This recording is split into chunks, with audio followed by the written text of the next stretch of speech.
Kebatinan, also called Kejawen, Agama Jawa and Kepercayaan, is a Javanese religious tradition, consisting of an amalgam of animistic, Buddhist, Hindu and Islamic, especially Sufi, beliefs and practices. It is rooted in the Javanese history and religiosity, syncretizing aspects of different religions. Definitions. The term Kebatinan is being used interchangeably with Kejawen, Agama Jawa and Kepercayaan, although they are not exactly the same. Kebatinan, the science of the inwardness, derived from the Arabic word batin, meaning inner or hidden. Kejawen, Javanism, the culture and religious beliefs and practices of the Javanese people of Central Java and East Java. It is not a religious category, but refers to an ethic and a style of life that is inspired by Javanese thinking.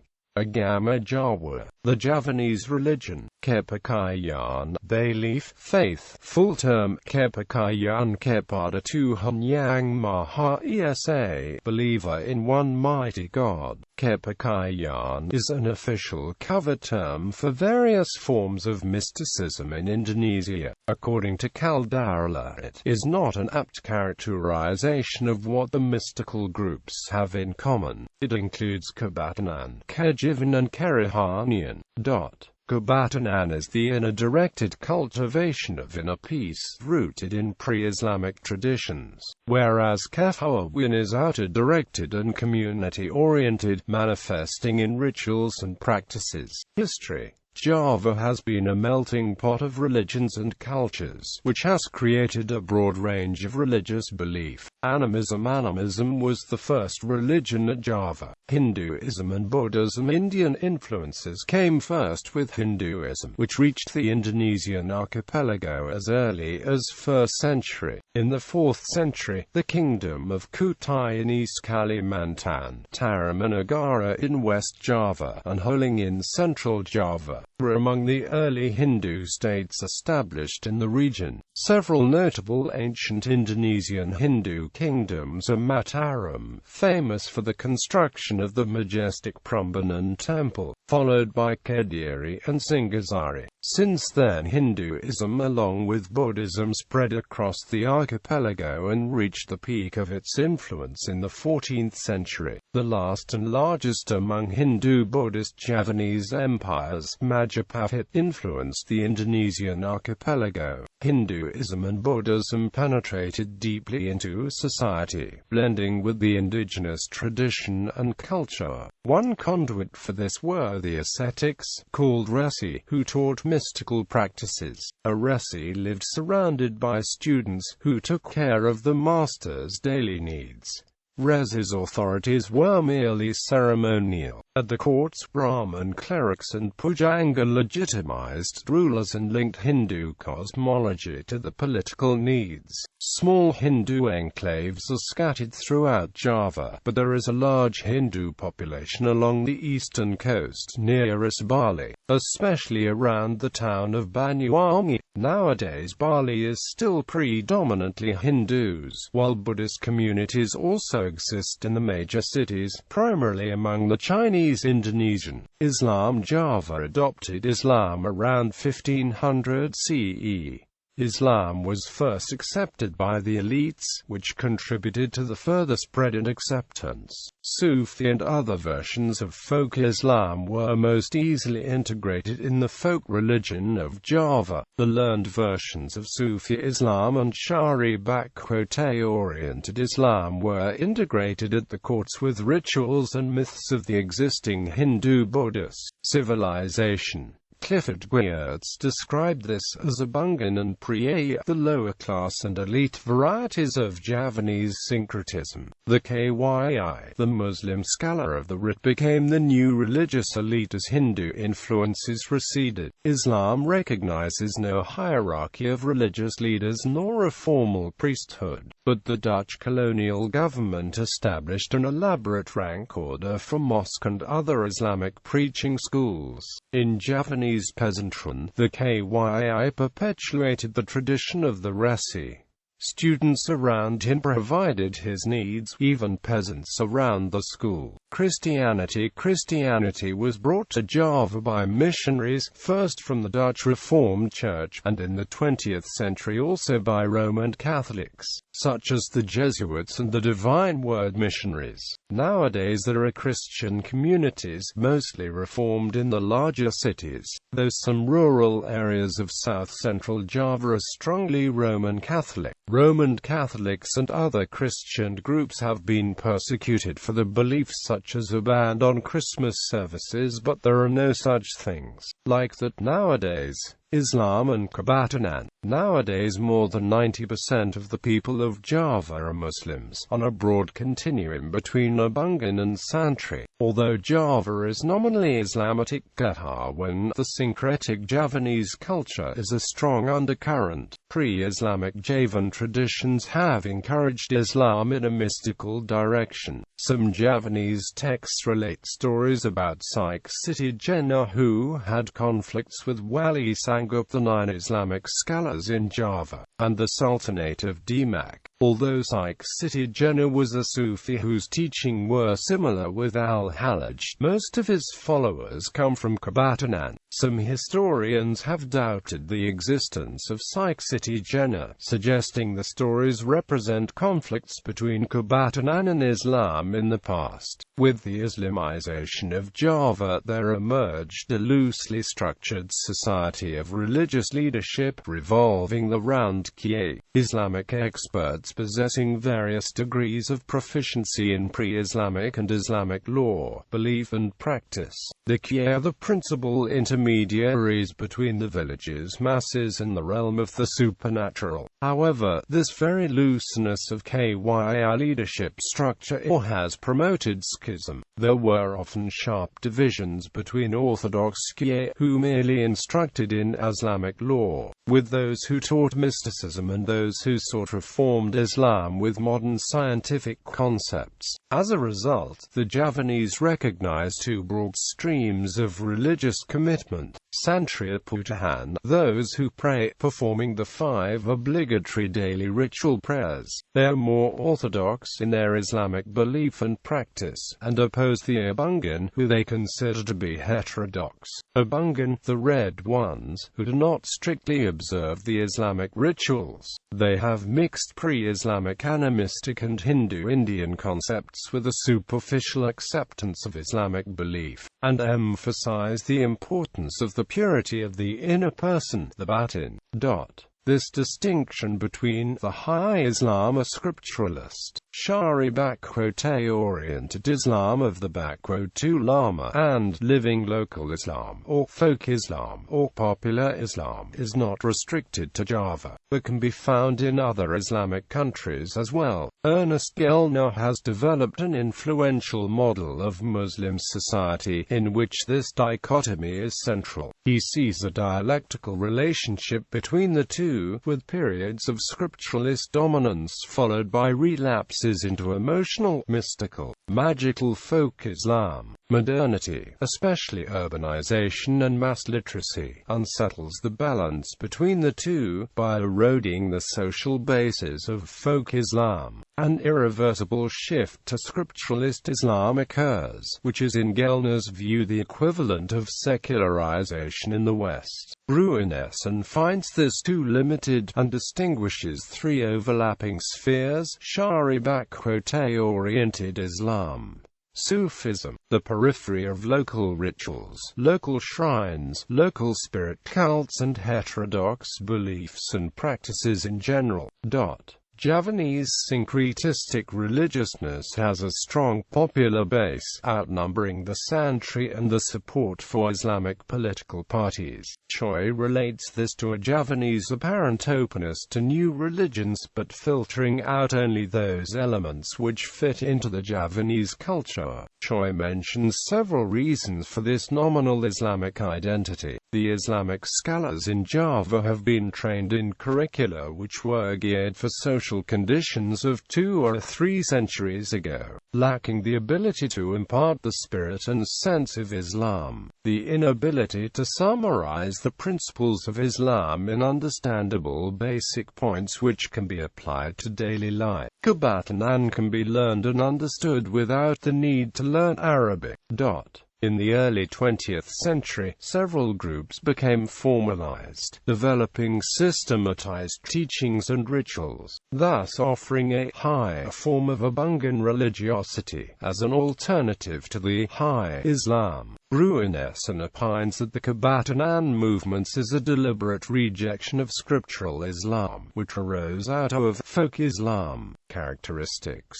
Kebatinan is derived from the Arabic word batan, meaning inner or hidden or inner self. It is a metaphysical search for harmony within one's inner self, a connection with the universe, and with an almighty God. Kebatinan believe in a superconsciousness, which can be contacted through meditation. Beliefs Kebatinan is a combination of metaphysics, mysticism and other esoteric doctrines from animistic, Hinduistic, Buddhist and Islamic origins. Although the Javanese culture is tolerant and open to new religions, only those qualities are accepted and filtered which fit into the Javanese culture, character and personality. Javanese ideals combine human wisdom, psyche and perfection. The follower must control his/her passions, eschewing earthly riches and comforts, so that she may one day reach enlightened harmony and union with the spirit of the universe.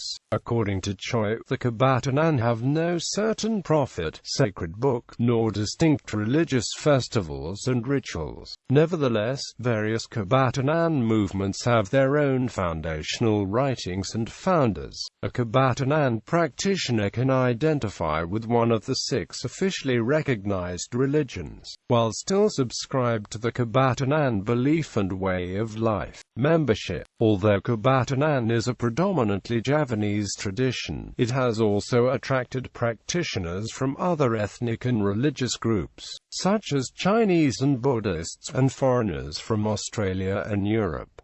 President Suharto counted himself as one of its adherents. The total membership is difficult to estimate, as many of their adherents identify themselves with one of the official religions. Official recognition. The Indonesian state ideology strives toward a unified nation, recognizing only monotheism. Meanwhile, there is also a tolerance for non-recognized religions.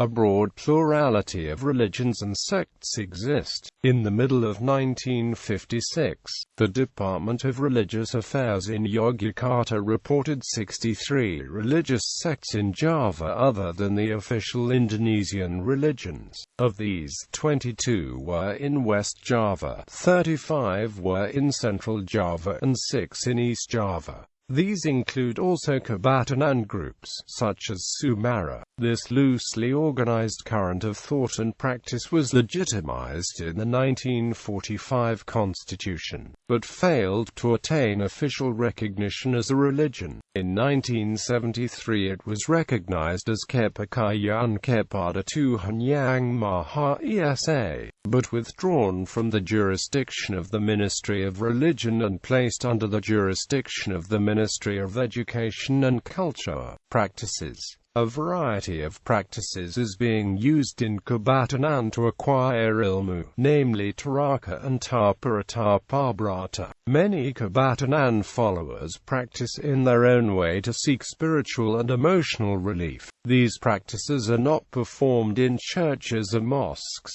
but at home or in caves or on mountain perch. Meditation in Javanese culture is a search for inner self-wisdom and to gain physical strength. This tradition is passed down from generation to generation. Meditation. There are several tapa nga long. Tapa kungkum. Fasting. Fasting is a common practice employed by Javanese spiritualists in order to attain discipline of mind and body to get rid of material and emotional desires. Pasa muti. Pasa senan kemis. Pasa nablang. Pantheistic worship. Kebatinan often implies pantheistic worship, because it encourages sacrifices and devotions to local and ancestral spirits. These spirits are believed to inhabit natural objects, human beings, artifacts, and grave sites of important wali. Illness and other misfortunes are traced to such spirits, and if sacrifices or pilgrimages fail to placate angry deities, the advice of a dukun healer is sought. Other practices include Tapa Patigeni, Tapa Nadam. The rituals carried out on Mount Kemukis have also been linked to Kejawen. Historical texts. Kebatinan and Kejawen practices are extensively written about in texts that are held in the Sanabudaya Library in Yogyakarta, and the main Kraton libraries of Solo and Yogyakarta. Many of the texts are deliberately elliptical so that those who do not work with either initiates or teachers are unable to ascertain or understand the esoteric doctrines and practices. In quite a few cases, codified texts with secret systems to unlock the meanings are employed. But according to Bruinessen, the writing down of Kebatinan teachings was a novelty which appeared with the institutionalization of the Kebatinan movements in the beginning of the 20th century. Kebatinan organizations. The appearance of formal Kebatinan movements reflects the modernization of Indonesia. Kebatinan movements appeared early in the 1900s in urban traditional elite circles, together with the rise of nationalism and Muhammadiyah, a modernist Islamic movement. Hadapasuro, one of the earliest Kebatinan movements, had strong links with the Theosophical Society. Some remained very elitist, while others also accepted lower urban and rural followings, thereby popularizing Abungan, or syncretistic Islam, as an alternative to Shari-oriented Islam. After the independence of 1949, the Kebatinan received political support and attracted large followings. Kebatinan movements were seen by secular nationalistic elites as allies against the rise of political Islam. The political struggle between the Muslim parties and the communists and nationalists lead to a sharper demarcation between syncretistic and Shari-oriented Islam, whereby most Kebatinan movements affiliated with the communist and nationalist parties. Umbrella organizations representing several hundred Kebatinan organizations lobbied to attain legitimacy and recognition as an official religion. They are registered at the HKP, which is controlled by the PKM. After the Suharto era, the Kebatinan movements lost political support and have become less dynamic, their adherents avoiding public engagement. Altogether, several hundred Kebatinan groups have been registered, the best known of which are Subud, Sumara, Pangestu, Saptadharma, Majapahit, Pancasila. Subud was founded in the 1920s by Muhammad Subursuma Hadiwijojo. The name Subud was first used in the late 1940s when Subud was legally registered in Indonesia. The basis of Subud is a spiritual exercise commonly referred to as the Latihan Kejawen, which was said by Muhammad Subur to be guidance from the power of God, or the great life force. The aim of Subud is to attain perfection of character according to the will of God. Only when passion, heart and mind are separated from the inner feeling is it possible to make contact with the great life force which permeates everywhere. The name Subud is formed from the words Susila, body and Dharma. These words are derived from the Sanskrit words Susila, body and Dharma. Muhammad Subur saw the present age as one that demands personal evidence and proof of religious or spiritual realities, as people no longer just believe in words. He claimed that Subud is not a new teaching or religion, but only that the Latihan Kejawen itself is the kind of proof that humanity is looking for. He also rejected the classification of Subud as a Kebatinan organization. There are now sub-odd groups in about 83 countries, with a worldwide membership of about 10,000. Sumara was formed in the 1930s by Pakhardo, Paksadana and Paksatadi, without a formal organization. In those early days, the younger members were taught Kanoman, occult practices including invulnerability for knives and guns. This was regarded as essential in the struggle against the Dutch colonial powers. Around 1950, when Indonesia became an independent nation, Sumara was streamlined and organized by Dr. Surono. The emphasis shifted from magic to surrender to God. From 1957 on, internal struggles surfaced between Drive Surono and the founders Pakhardo and Paksadana, leading to a change in leadership by Dr. Ary Mother in 1967. Sumara theology maintains that humankind's soul is like the Holy Spirit, a spark from the divine essence, which means that we are in essence similar to God. In other words, one can find God within oneself, a belief similar to the I equals God theory found in Hindu Javanese literature. According to Sumara theology, man and his physical and spiritual world are divided into three parts: the physical body and brain. One section, Sukusma, governs the passions. In the brain, the faculty of thinking has two functions: to record memories, to serve as a means of communion with God. The invisible world, which is situated within the chest. It is the Jiwa, the ineffable soul, which provides the driving forces governing thought and reason. It is here that the deeper feeling is located, the more elusive and sublime world. The most elusive and sublime world is hidden somewhere near the anatomical heart. Sumara's conception of God is different from Islam. It has a pantheistic vision of reality, considering God to be present in all living beings. Pancasila was founded in 1949. Its doctrine was revealed in 1932 to Sunarto Mertawaryoyo, and written down in the Setad Sasangka Jati by R.T. Harjo Parakowo and Atri Hardono Sumodi Haryo Pangastu. It describes the way to obtain Wahyu, the blessing of God. Saptadharma was founded in 1952 by Haryo Sapura after he received a revelation. According to Sri Pawanang, it was God's wish to provide the Indonesian people with a new spirituality in a time of crisis. Its aim is to free man of his passions. According to Saptadharma teachings, sushi is necessary to pierce through different layers of obstacles to reach Sumat, the guardian spirit of Java. Theory and practice resemble Indian Kundalini Yoga, aiming at awakening the Kundalini energy and guiding it through the chakras. Majapahit Pancasila was founded by W. Harjantapatcha Pangaza. It is based in Javanese Hindu yogic practices, c.q. Kundalini Yoga, rather than Balinese ritual practices is prevalent in Parasada Hindu Dharma. According to Harjanta, his meditation practices also lead to invulnerability for knives, daggers and other weapons.